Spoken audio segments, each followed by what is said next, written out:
Can you sit down in your seat? Behaviour in the classroom was already high on the government's agenda when Channel 5 broadcast Classroom Chaos earlier this year. Hidden cameras followed a supply teacher. Pupils' faces had to be blurred. What are you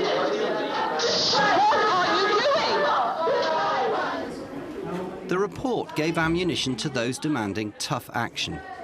Soon after, Ruth Kelly set up a working group to recommend solutions which could be applied in all schools. Boys, can you turn round? Boys, can you turn round and face the front? In this film, we find out from 5 head teachers about the real state of school behaviour in Britain today. And we look at the different ways they are tackling the problem.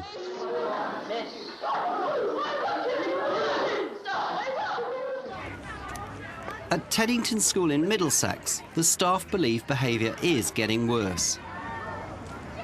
Well, I've been teaching for 29 years. There has been a significant shift over that period of time, but perhaps more latterly, in the last 5 to 10 years, I think, students are much more challenging in school than they used to be. There seems to be a general lack of respect for people in positions of authority.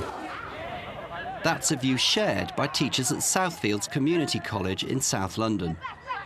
I think in recent years the levels of behaviour have deteriorated, but not to the level of violent behaviour, but more so low-level disruption in the classrooms. Children who shout out a turn, who get out of their seat and might wander around the classroom, who might start cussing one another, the students, and then the teacher has to deal with that. And this could all be happening at the same time.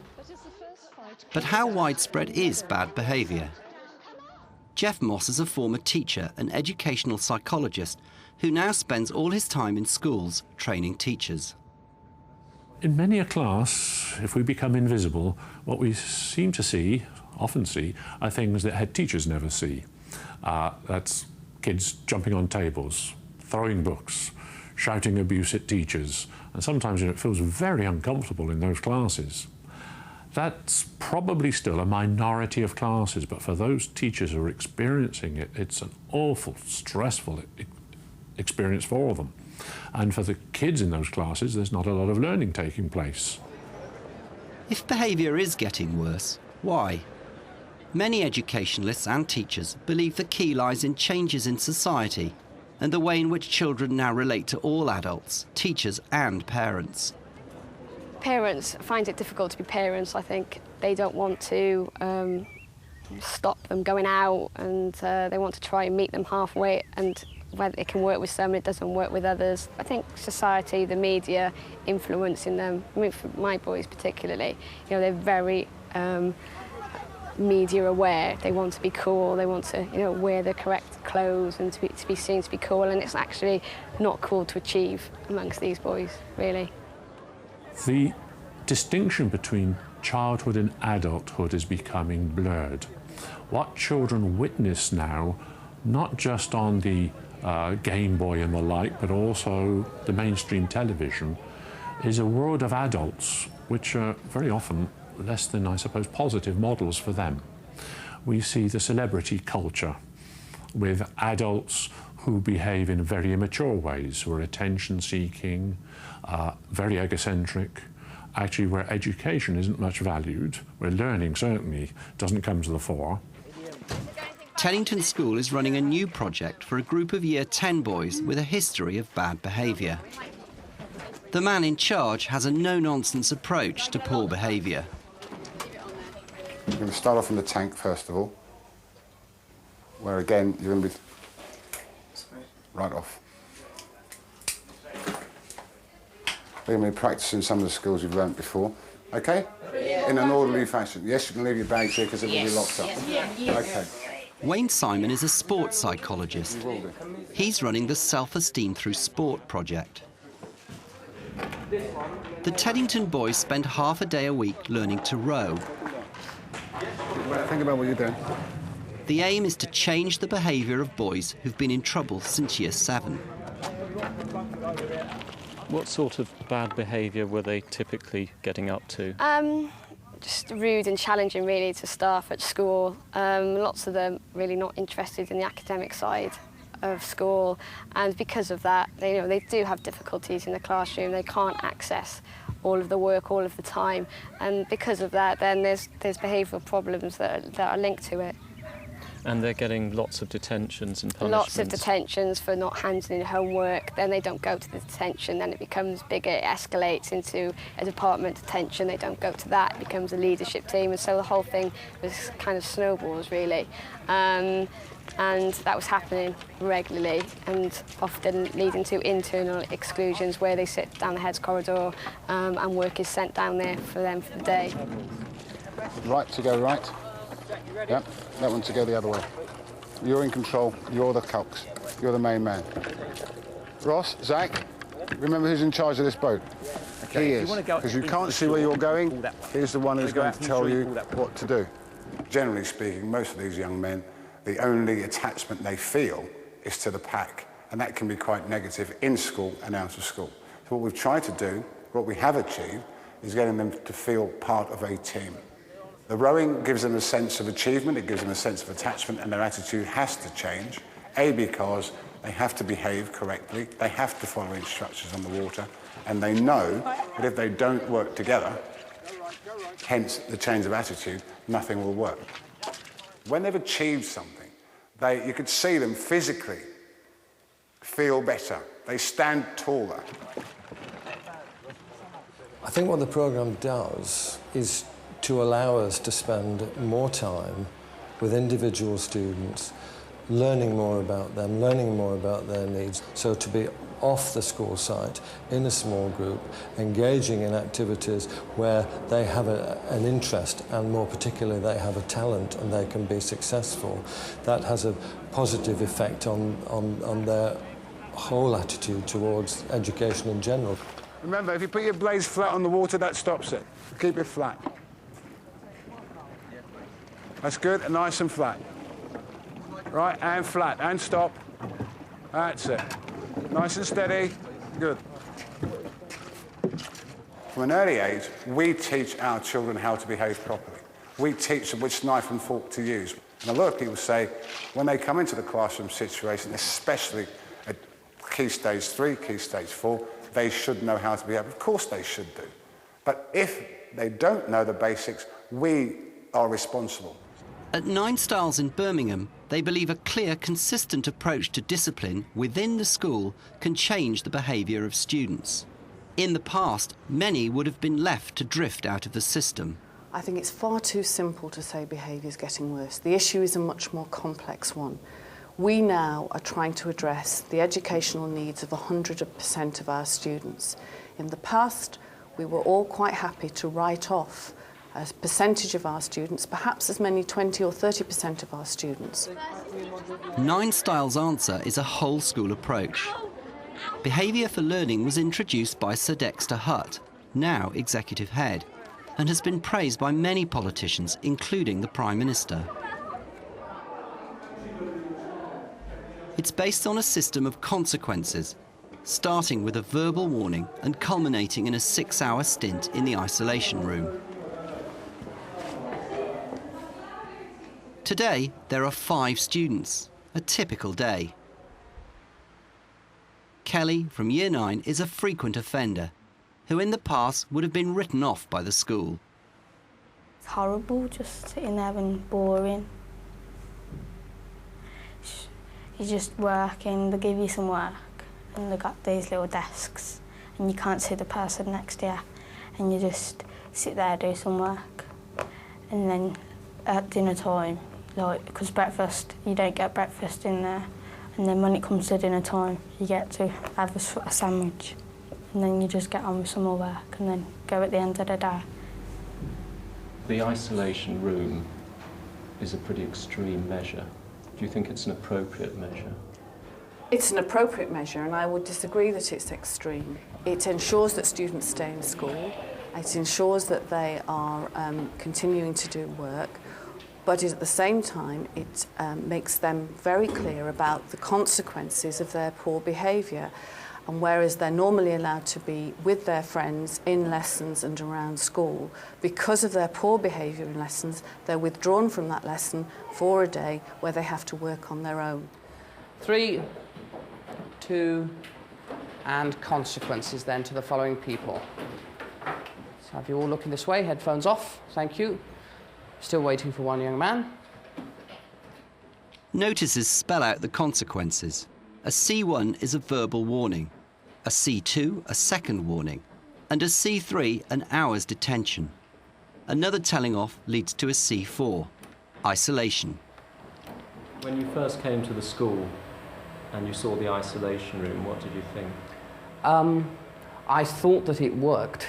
I certainly went in there and felt that children, there was a mystique about isolation around the school. Children do not want to go there. It's only a minority that ever end up there. Did you never think, gosh, this is a bit brutal? No, because I think as a teacher, you're dealing in the classroom, you're hands-on with children. When people 4 chances they've got before they end up in isolation, that's 4 times they've stopped learning. I mean, that is pretty significant in itself as a teacher, and I never felt it was brutal.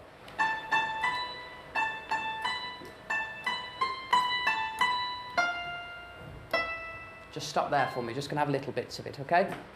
The system of consequences for me just allows me to teach. What it does is it stops very low-level behaviour. It's those things that drain teachers. When you're trying to talk to a class, stop that, don't do that, please. It just stops that because people know exactly where they stand. Why do children misbehave? I think it could be a combination of factors. They might be bored, it might be too hot, it might be that they're not engaged, that is not relevant to them. It might be, for example, they've had a poor experience at home the night before, they've got problems at home, it might be they've come from a lesson where they haven't had a good time, it may have been a problem in the playground. There could be 101 reasons why children misbehave. I think generally, I have to say, in my own lessons, when it does infrequently happen, it's if I'm perhaps, if I'm honest, not as planned or prepared as I could have been.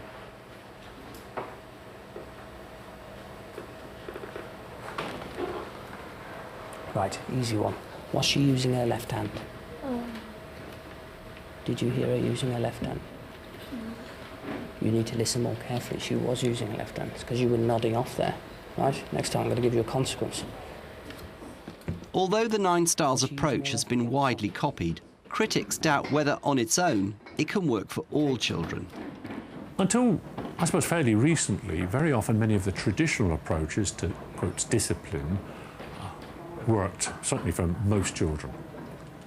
It probably still works for a majority of children, actually, but it doesn't work for the vulnerable children. Traditional approaches of telling don't work. Telling isn't teaching. When I'm teaching, I'm getting into an approach where I am very carefully modelling, instructing, supporting that behaviour. At Drayton School in Banbury, they've introduced a system which they believe is better suited to that vulnerable minority. Restorative justice, known as RJ, doesn't deal in instant punishments or consequences. It's based around a conference in which pupils are encouraged to think about and change their behaviour. On arrival at the school, I was struck by the low-level aggression between children and staff, partly because of some of the punitive approaches that had been taken under the old history of the school. They didn't have the language, they didn't have the understanding about how to deal with conflict or tension in ways other than using aggression. That's my suspicions, but no one is owning up to anything. Earlier this year, Teachers TV filmed RJ in action here at Drayton School. After a spitting incident, a conference was held to find out what had happened, who was affected, and how things could be put right. OK, so I would quite like people to be quite honest at this point. I did some of it. Thank you. You haven't done any of it? Some of it. Yeah. No, thank you, Luke, for being honest. Someone was chucking at me as well. Right, this is what we need to get to the bottom of.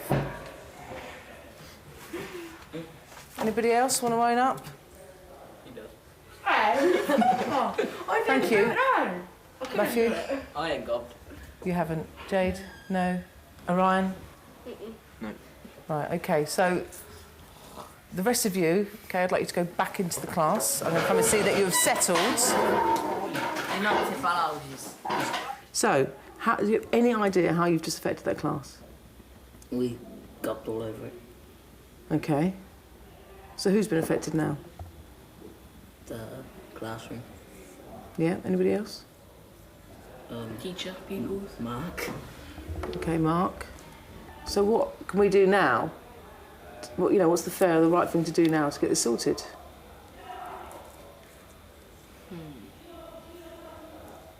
Because you know, you've got choices to make, haven't you? In Luke, you've got serious choices to make. Okay, you've just come back in, haven't you? And Matthew, you need to really start making the right choices. Because there's only so much a school will tolerate. And you actually have completely disrupted the learning of that whole class. The results of this kind of work are not always immediate. But how effective is RJ in changing behaviour in the longer term? You've got to keep saying to yourself, this isn't a magic bullet, this isn't magic dust. And sometimes progress is about a particular child with challenging behaviours having fewer offences, or gradually less serious ones, or different ones, and that actually that's still progress. Older pupils at Drayton say that RJ has helped them to change their behaviour. You can't actually change as people, because in year 7, year 8, I was like really loud, really like in people's faces, and if I didn't like somebody then I'd tell them, and I'd be really quite rude and really, really loud. But then after doing the restorative justice, it sort of matures people. People start to think actually... Makes you think more grown up. Yeah, you think about the consequences of what you're going to say and what you're going to do and how it can affect other people. A lot of people say it's a pink and fluffy option, but actually it isn't. What you're actually asking a child to do for the first time is to take into account what they've done and become responsible. Many educationalists believe that the kind of behaviour which is causing problems in secondary schools should have been caught much earlier. I think for primary schools, of course, it's becoming an increasing problem where we're taking children into our schools there who've had all sorts of, well, sometimes bizarre, but sometimes certainly not structured experiences in their infancy, so that they know how to communicate reasonably with other people, they know how to share, take turns, etc. So primary teachers are aware they've got that job to do. It's a developmental process for them. They're taking children from almost, as I've said, like feral states to become more socialised individuals. And often then the teacher is almost becoming a counterculture to the child's experiences elsewhere. Dufferin Infants in Newport, within the most socially deprived catchment area in Wales, is identifying these children at an early age and through a nurture group working with them to improve their behaviour. A child behaves badly because very often they have no sense of themselves, no sense of worth, no self-esteem. They have to feel secure to be able to behave. Eggy bread. So what, egg? Yeah, pass them round. There we are. Around a dozen children of varying ages are taken out of mainstream classes for up to a year and are taught in a specially adapted classroom. Thank you. That does look good, doesn't it? We eat together, we have breakfast together every morning, so that it's a good social atmosphere. It's an important nurturing aspect to eat and drink together, and they feel safe when they come to us. We're like a little family here. Don't forget to say thank you. Good boy, thank you. There you go. Are you having eggy bread? Anybody else waiting for toast? What would you like, Nick? Could you pass it round, Alicia, please? Right. Can we sit down? So we sit back. Look what I brought in today. What's in the paper today? We'd like to see what's in the paper, what's been happening. There's an emphasis on speaking and listening and putting feelings into words. Somebody had been walking in the woods and they thought they had seen a big black panther. Do you remember? Yeah. Well, they are back. I remember. Yeah, and it was on all the TV as well. Well, they're back in the paper again. There's the man. He said, "Oh, I did take the picture." And there it is. He thinks it's a big black panther. Sharp, shiny teeth. Some people thought it was a dog, didn't they? Some They people said, still "I think it's a don't dog." believe it. Do you know what? We do a lot of work on confidence with these children, and our aim is to improve their confidence and self-esteem so much that they are able to go back into a mainstream class and to hold their own. Good girl, what words have you written? It's good girl, find another. The school believes that by teaching these children how to behave, they're preventing them from becoming the troublemakers of tomorrow. Now write the words up. Usually when children are badly behaved, is an expression of some problems that they have, and so when they come to us we can give them more room to express themselves and work through what the problems are with them, and so it doesn't come out as bad behaviour then. They can manage their behaviour a lot better. If this nurturing isn't taking place at primary school, then our vulnerable children are at risk of educational failure. They're the kids who are getting into trouble, who are being sent to the head, whose parents are receiving notes telling them how naughty their children are. By the time they leave primary school, they and their parents have more or less learned that education isn't for them, schools are not for them. They go into secondary school armed to the teeth with all their defiance, with all their belief systems that tell them that teachers are the enemy, school's a waste of time, you just have to put up with it, otherwise you get taken to court, but if you can avoid it, do so. The boys from Teddington School are clearly typical of pupils whose behaviour was not addressed at an early age. Now that the Self-Esteem Through Sport project is coming to an end, how successful has it been in modifying their behaviour? I think all the children have benefited in some way, but unequivocally there is one student, Ross, who has just surpassed our expectations. A year ago, I was spending a lot of time with Ross and his parents and making statements like, I'm not sure what else we can do for Ross in this school. He will not cooperate, he will not behave, he will not respect teachers. During the course of the programme, we have seen an unbelievable change in Ross's attitude. Ross is your likeable rogue, and he's good fun to be around when he's at his best, but he's pretty awful, or was pretty awful, when he was at his worst. And I was at the point where I was considering permanently excluding him.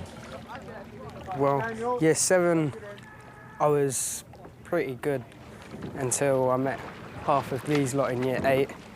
We all started mucking about, getting in trouble, getting suspended and just causing havoc, really, for the head teacher.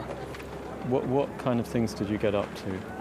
I don't know, kind of childish, be running around corridors, jumping into other pupils, just general child behaviour, really. So you weren't bothered about the effect you were having on other students? No, because I didn't really see it like that. I didn't see my behaviour affecting their education. You're rushing it, guys. Hands closer together, please. Come on. He used to have detentions galore. He wouldn't go to the detentions, and he would then have a double detention and a head of year detention and a headmaster's detention. None of that happens now, and he used to be internally excluded from school on a regular basis, probably once if not twice a week, and he has, I think, probably had 2 internal exclusions in the past term. So why do you think your attitude's changed? Well, Wayne, he is quite a big impact. The first day I had a chat with him, and he was like a very strict person, but he was really down to earth. Like, you could actually speak to him as how you'd speak to one of your mates, like you could relate to him. So yeah, it was really quite good meeting Wayne. He's helped a lot. Squeeze. And squeeze, good. And squeeze. It's given him a focus in life, and it's allowed him to think more about what he can achieve and what he might do with his future. So I think he's come from a point where he was living for the day and couldn't have given a thought about his future. He now thinks, well, I'm pretty good at that, I've done that, that's been successful, I could perhaps do this in the future. That's really good, beautiful. Outstanding work, you two, brilliant. I would say this time last year there were a number of them out there that could have been permanently excluded, and it's changed their behaviour completely. The number of incidents has gone down, the number of exclusions has gone down.